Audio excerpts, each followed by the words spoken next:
I think that's probably why he's so like pursuing me, because I'm such a challenge. Like, I'm not like other girls.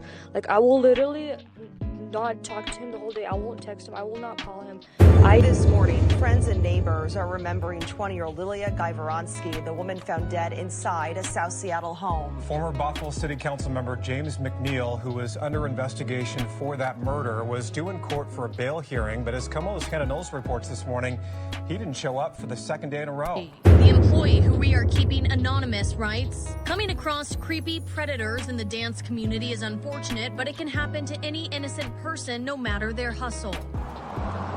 Unfortunately, is one of her regulars from the club, and all I know is they met up and were arguing. It was just horrifying to hear it. It was this guy that had been hanging around who was so much older and so much bigger than she was. He was just in the house for hours and hours and hours. And according to court documents, detectives believe Lily died of strangulation. McNeil's lawyer, he was the one who called 911 saying his client was still inside the house.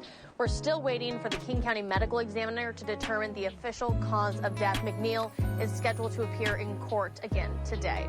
In Seattle, Hannah Knowles. Please take a moment of silence with me in remembrance of Lilia. Family, friends, and strangers lifting up the life and memory of Lilia Gajvaronsky. Lily deserved to grow into who she was becoming and to live the life that she wanted. And now she deserves justice. Show your face! Show your face, please, with sugar on top!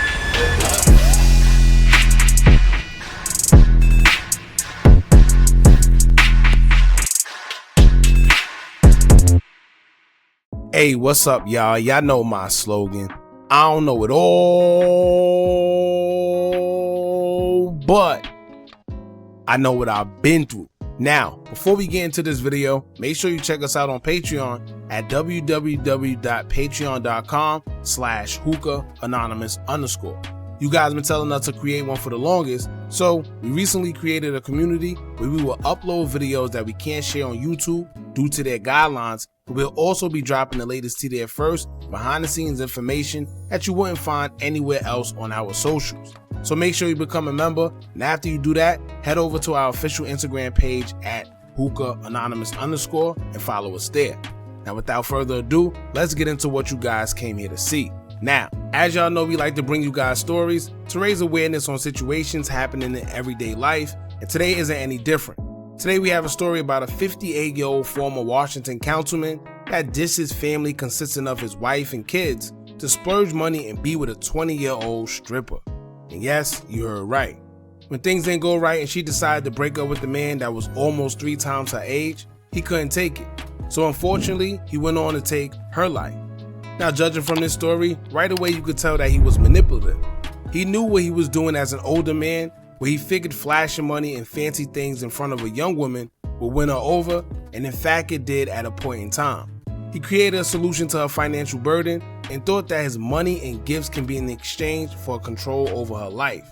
Lily Gajvaronsky worked as a dancer, so many would assume that she was working to make money whether she wanted to actually dance or not. He exploited that and took complete advantage until he felt he was no longer able to, and that's where the story ends, with her losing her life in a tragic way. For someone that could have been the victim's father or grandfather, I guess she decided that although he was splurging money on her and giving her gifts, it's more she wanted out of life and felt that she wasn't getting that with the 58-year-old suspect. Not to mention, there was evidence found that proved the former councilman emotionally abused the 20-year-old dancer, making her feel like she's not enough and she was just being used for sexual purposes. So today we're going to get into the story of James McNeil and Lilia Gajvaronsky to see where everything went wrong, and hopefully someone can see the story and avoid becoming a victim to similar situations. Make sure you hit that thumbs up button so we can get this video into the algorithm, and if you aren't subscribed to the platform, make sure you do so now. Let's get into it.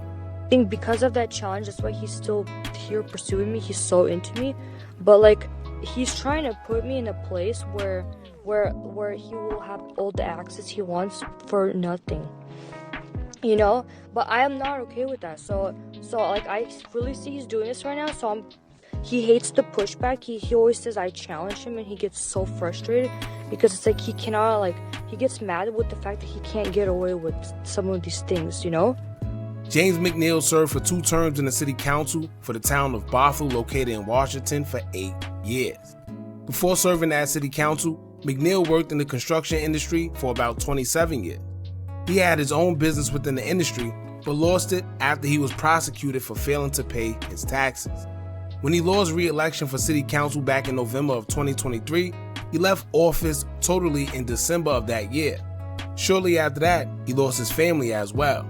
Because James parted ways with his wife and 3 kids, and it's unclear why the two separated with each other, but this is when James began searching for love, which will result in him seeking it at a strip club in Seattle called the Kittens Cabaret, where James began being a regular at. It was there where he would meet 20-year-old dancer Lilia Gajvaronsky, also known amongst her peers as Lily. He became a regular for her, where friends of Lily's recalled seeing James come to the club and oftenly check for her. Lilia's friends say she and James McNeil met last year at a strip club where she worked and had been dating off and on. McNeil is now the primary suspect in her murder after he was found in her home wearing bloody clothing. Shortly after the two meeting, and after James would come to the club enough times, James would fall in love with Lily and offer her to stop working there. In return to help her with her financial situation, reports say that he would give Lily about $10,000 every month. On top of the $10,000, James also showered her with gifts as he bought her dresses, jewelry, and other presents just to keep her satisfied. Even though everything seemed to be working out just fine, Lily's parents would describe the two's relationship as on and off, stating that the two would always break up and make up with each other.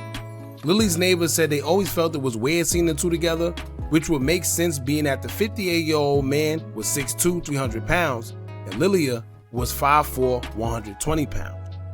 This will also play a key part in her life being taken. We'll get into that a little later. According to Lily's parents, just 3 days before James took her life, they broke up with each other on April 27th. Lily's parents recall the two having a big fight that was over money.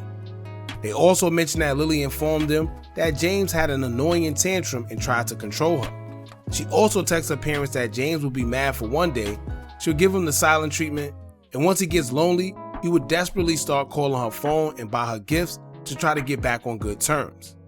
Lily also told her parents they go through this about once every month. And I'm like, okay, I'm not an idiot, okay? Like, James, I know when you're lying to me, okay? And of course, you don't like confrontation. Of course, I know that. Who likes it? And of course, I know you're never gonna admit that you did that, but just so you know, I do know what you're doing. So I think the reason why I'm still in here is because, honestly, like, I get really bored easily of guys, but I don't know, because it's such a roller coaster, like, I feel like it's just intriguing. It's just very interesting. Now, we all know that kids don't tell their parents everything, and according to a text thread that one of Lily's friends had with her, Lily mentioned that she was getting bored with their relationship and he wasn't giving her what she wanted. She also expressed in the text messages that James tried to manipulate her and control her the same way she told her parents. Here's what Lily would tell her friend in the text that the two shared with each other. Lily would say, quote, "It's effed up. He got me to have sex. I was celibate for 1.5 years and I was not ready. I didn't really want to, but he forced a relationship and really pushed me, and honestly, really affected my mental health because I got really depressed and it triggered all my bad emotions from my past. I thought I could never be played again, but now I'm realizing he played a different game on me that I was not aware of, and it really caught me off guard." Then in another text, Lily would say, quote, "He is really controlling, and I could tell he thinks I'm stupid because I am young. He thinks he's smarter, and he picked me and pursued me very strategically. And he was really smart about it, and he really did succeed. Unbelievable. He's been grooming me this whole time, trying to reprogram me to think about myself. So I don't expect anything, don't ask, be easy, give him what he wants, to get away with low effort and bad behavior. I'm not that dumb though. He will realize this won't work. He doesn't like older women for a reason, and I know why. They would challenge him and be harder to control." Now after this last breakup, this time, this would be the last one because James McNeil would do the unthinkable. Like, this guy is just crazy, you know? Like, the kind of games he plays, it's crazy and it's fun because I will play it back to him. But yeah, that's like why I'm still in this, but now I'm kind of getting I'm losing interest because he's not giving me what I want. I will not be settling for less. I will not, okay? I want a lot. I want a lot in my life. I want to be living like a queen. And if he's not gonna be providing that, guess what? He thinks that, oh, maybe someday, maybe I will just accept it, you know? No, I'm not gonna accept it. I don't care. On April 30th, 2024, a little before 4 p.m., an attorney by the name of Jan Olsen, who was James' lawyer, would call 911. According to police reports, Jan was told by James to call the cops as he would speak with the 911 operator and say, quote, "I'm an attorney. I am reporting what is a likely homicide. I represent someone inside the residence and I'm making the call." He then said that he couldn't comment any further due to being a lawyer. However, it sounded like there was someone in the residence deceased. The police responded to the call and went to Lily's home located on 4628 Orchard Street in South Seattle. They spoke to the attorney, and when the attorney got James to come outside, to their surprise, James was actually covered in old and new blood and looked like he had just partook in the struggle. He was arrested immediately, and police also realized that he seemed to have self-inflicted lacerations to his wrists. We don't know if he was trying to take his own life or what. Police went inside the home and found Lily deceased and described that she was naked, laying on her back covered in a white sheet. Judging from her body, they predicted she had been deceased for about a day, meaning she was left deceased in the home overnight. Officers that reported to the home discovered blood on the headboard, pillow, and carpet, and says Lily had injury marks on her neck, forehead, and under her jaw. Upon further investigation, police have come to the conclusion that Lily was strangled to death after she didn't appear to have any injuries that would have caused her to lose blood. In the home, officers found a diary that belonged to Lily that had entries they believe referred to James McNeil. In one of the entries, she wrote a letter to herself saying, quote, "Make sure you do not forget how you felt, the anger, the hurt, neglect." Then in another entry, she would call him mentally and emotionally abusive. Lily even had a to-do list that was dated April 29th, which is the same date officers believe she was killed. On the bottom of the to-do list, it said, quote, "Do not interact with James today." And that was the last thing written on the to-do list. And she gets so mad. This is pretty interesting, you know? But yeah, that's what's going on with me. I know it's like such a long messages. And I just wanted to share that with you. Now, ironically, a neighbor recalls seeing James visit her and bring her food inside her home. He knew it was James because of the white pickup truck that James owned, which other neighbors recall seeing James acting creepy, saying he stalked Lily sometimes, going around her house in the white pickup truck and just hanging out in it by her home for no apparent reason for hours. Which is even more ironic because another neighbor who knew Lily says that she moved there to escape a previous stalker from her last home. Upon research, it would be discovered that Lily did in fact have an order of protection against a guy by the name of Amal Kazemi that she filed for in April of 2023. A friend and co-worker told news reporters that the last time she seen Lily at the club, her and James were seen arguing with each other. So clearly something has been brewing for some time now. Lily's friends describe Lily as being a sweet person who had a whole future ahead of her and enjoyed animals. However, her life was cut short all because of a toxic relationship that she tried to escape from. James McNeil had been charged with second-degree murder in the killing of Lilia Gajvaronsky in Kings County Superior Court. He's been held on a $3 million bail. Now, this is a very unfortunate situation where a man preyed on this young woman's weakness and tried to manipulate her until he couldn't no more, and when he realized he couldn't, he took her life. He used money and gifts, and in return he felt he could now control her. Most people see past her as a human because she was a dancer in the gentleman's club, forgetting that just because that was her occupation doesn't mean she should be overlooked in a situation just like this, because it can happen to anybody.